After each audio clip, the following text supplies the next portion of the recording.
Oke, ketemu lagi Sobat Tani, ketemu lagi di channel kami di Artikultura. Kali ini kita menyambangi sebuah tempat yang cukup sejuk dan dinaungi sebuah cuaca yang cukup sejuk pula. Alhamdulillah kita bisa bertemu kembali di sini. Kali ini kita mendapatkan sebuah materi ya. Di depan kita di sini ada beberapa tanaman, yakni ada beberapa jenis aglonema dan ada juga di sini Phylloencephalus. Tapi kita juga ke sana. Kali ini kita akan menampilkan sebuah channel tentang aglonema Siam Aurora. Tapi untuk lebih jauh lagi, jangan lupa like, comment, dan subscribe-nya. Yang jelas kita di sini berbagi ilmu, tidak mencoba mengajari. Karena insya Allah sobat di sini mungkin lebih paham tentang aglonema, tapi sedikit apapun kita coba sampaikan beberapa penanganan dalam hal tanaman hias dan tentunya di Artikultura.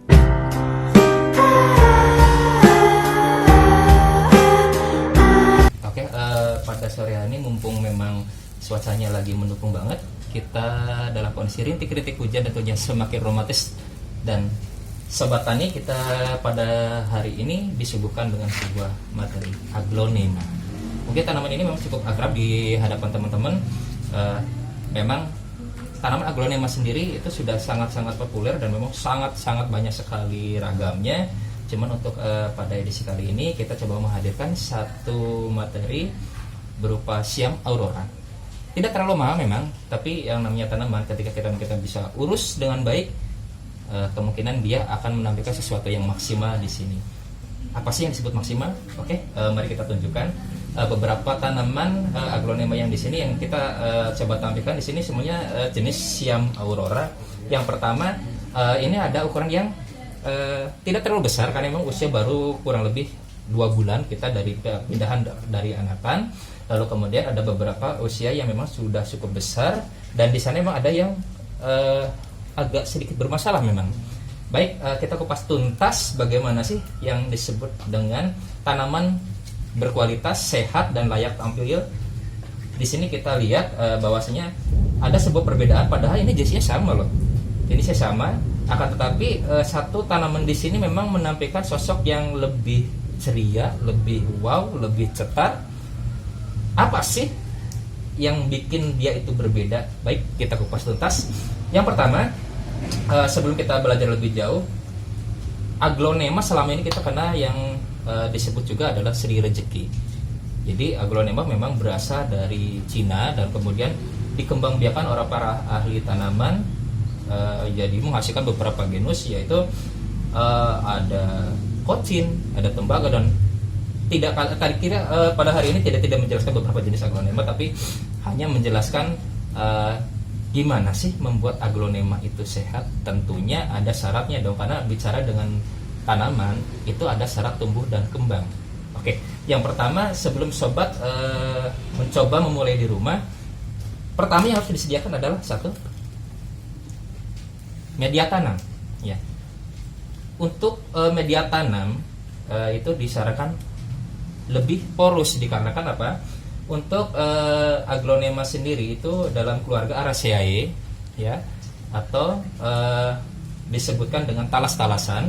Jadi memang dia bertipikal senang lembab, akan tetapi dia tidak suka benyek. Kendalanya jika memang benyek, bonyok itu lonyot ya, umumnya orang menyebut dengan kata lonyot. Dia akan terhambat dalam hal masalah pertumbuhan yang berakibat kepada tampilan secara umum di sini. Ya, kenapa sih tanaman ini sehat? Karena memang memiliki sebuah persyaratan untuk tumbuh kembang dan baik. Kita lihat tanahnya, media tanamnya porus, ya. Di sini mengandung komposisi standar umumnya pH tanah yakni 5 sampai dengan 5,5 dan suhu ideal untuk tanaman aglonema sendiri itu kurang lebih di angka 21 derajat sampai dengan 30 derajat. Jadi tidak boleh terlalu ekstrim, hanya ada suhu yang memang dijaga di situ, jadi harus stabil. Kita nggak bisa menyamakan tanaman aglonema itu dengan tanaman-tanaman outdoor ya, karena memang penanganannya lumayan khusus. Jadi kita diperlukan sebuah naungan di sini kayak semacam paranet atau di bawah naungan jendela, karena memang kita sekarang di bawah naungan jendela, jadi gak masalah. Yang penting dia tidak terkena matahari langsung, karena tiap kebutuhannya itu di bawah 70%. Oke, kita lanjut lagi. Definisinya apa sih bisa disebut sehat? Ini kita lihat dari batangnya. Batangnya cukup tebal, cukup kaku, dan daun yang sedikit tebal dan warna yang lebih mencolok di sini. Nah, kita bandingkan dengan yang di sana. Di sini kan ada jenis yang sama. Kebetulan ini memang harus ada penanganan khusus. Oke, kita bandingkan. Media tanam di sini cenderung becek dan aliran air tidak terlalu baik, ya mengakibatkan pertumbuhan yang terhambat. Otomatis tingkat ketebalan daun, lebar daun, warna daripada batang ini tidak seperti yang ini. Cukup kontras memang. Padahal ya aglonema ini tidak terlalu mahal memang di pasaran, akan tetapi jika melalui penanganan yang baik, dia akan menghasilkan warna yang tidak kalah memesona di sini. Gak kalah juga kan dengan suksom atau jenis-jenis yang lain atau Pride of Sumatra, karena sebenarnya semua tanaman itu akan cantik dengan sendirinya apabila melalui penanganan yang ideal. Oke. Lalu sampai dengan di sini kita akan belajar lebih jauh. Nah, seharusnya jika kita menangani tanaman seperti ini, ya, dapat disimpulkan ini tanaman yang dalam keadaan tidak baik-baik saja. Ya, boleh dikatakan mati segan, hidup pun tak mau, merana dong. Gitu ya, Bang Fidi ya. Oke. Lalu kemudian kita lihat dari batangnya, dia kurus sekali. Lalu kemudian tidak ada anak tunas di sini, padahal dia sudah berbatang tua. Nah, seharusnya jika kita temukan seperti ini, kita harus membongkar media tersebut, diganti dengan media yang baru. Karena boleh jadi tanaman tidak subur dikarenakan satu, tanaman ini sudah sesak, ya, anakannya sudah sesak atau mungkin akarnya sudah sesak, dan unsur hara di sini tidak terpenuhi. Otomatis apa sih yang harus kita lakukan? Pertama kita bongkar, lalu kemudian kita kurangi akarnya dan dipisahkan anakan. Nah, dari situ kita bisa panen. Karena orang bilang namanya hasil rezeki itu ada katanya pembawa hoki, pembawa rezeki. Nah, disinilah sebenarnya kita mendapatkan satu peluang untuk mendapatkan sebuah keuntungan. Satu, kita mendapatkan jenis aglonema yang semakin banyak. Yang kedua, tentunya membuat lebih segar lah. Ada beberapa hal sih sebenarnya dalam pengembangbiakan daripada aglonema sendiri. Pertama, melalui biji, dan itu sebenarnya tidak baik karena untuk biji sendiri itu lebih condong kepada untuk kawin silang antar beberapa jenis aglonema.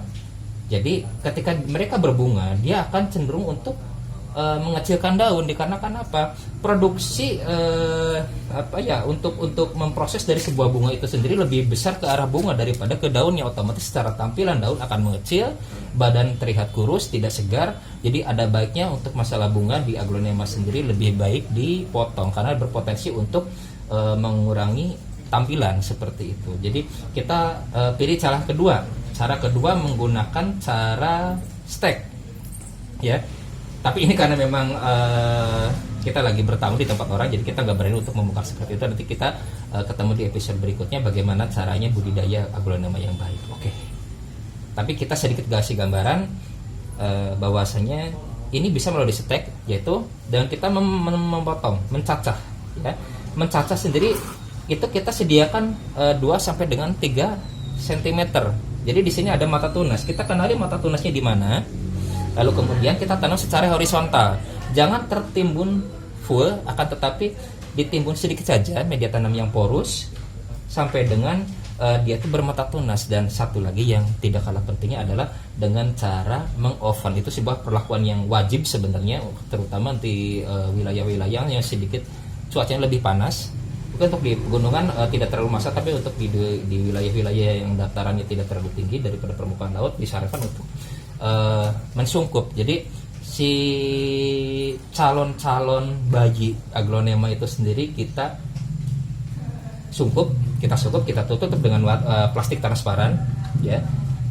Difungsikan untuk apa? Jadi mereka itu untuk memerangkap sebuah kelembaban sehingga nantinya si aglonema itu sendiri tidak mengalami stres. Nah, syarat umum daripada sebuah tanaman sehat gitu ya. Jadi bukan bagaimana dia itu tampil seperti ini dan sudah selesai, tidak.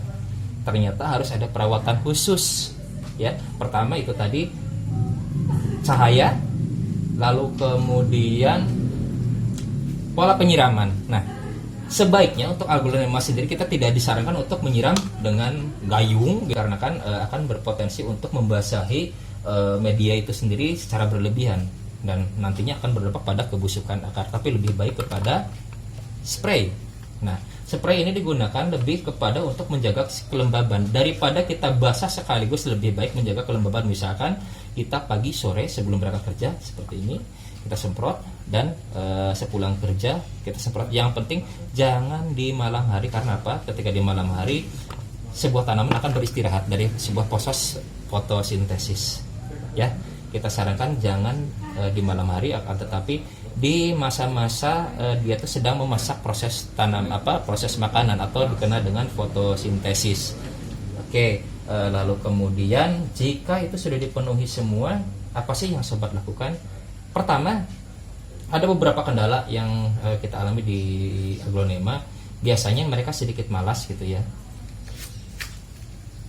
Dia tidak memutar tanaman, khususnya untuk di naungan seperti ini. Di naungan seperti ini dia tidak mendapat penyinaran matahari yang sempurna. Otomatis pertumbuhan dari tanaman sendiri itu akan condong ke arah matahari seperti ini. Apa sih yang harus kita lakukan? Kita dengan cara memutar seperti ini. Nah, otomatis nanti si batang itu tidak akan cenderung berat ke arah sebelah, atau mungkin nanti anaknya akan mengimbangi ke arah sini seperti itu. Jadi jangan sampai kita itu dalam kurun 1 minggu sama sekali tidak memutar tanaman, dan itu fungsinya adalah sebagai kebutuhan fotosintesis seperti itu. Kira-kira cukup ya? Oke, gitu aja sobat. Terima kasih sekali udah hadir di channel kami. Mudah-mudahan ini bisa bermanfaat. Kiranya seperti itu saja. Terima kasih sekali sudah menyimak channel kami. Jangan lupa like and subscribe. Pastinya kita tidak akan pernah lelah untuk memberikan sesuatu yang spesial buat Anda, karena memang ilmu itu harus dimanfaatkan. Orang bilang, sampaikanlah ilmu bermanfaat.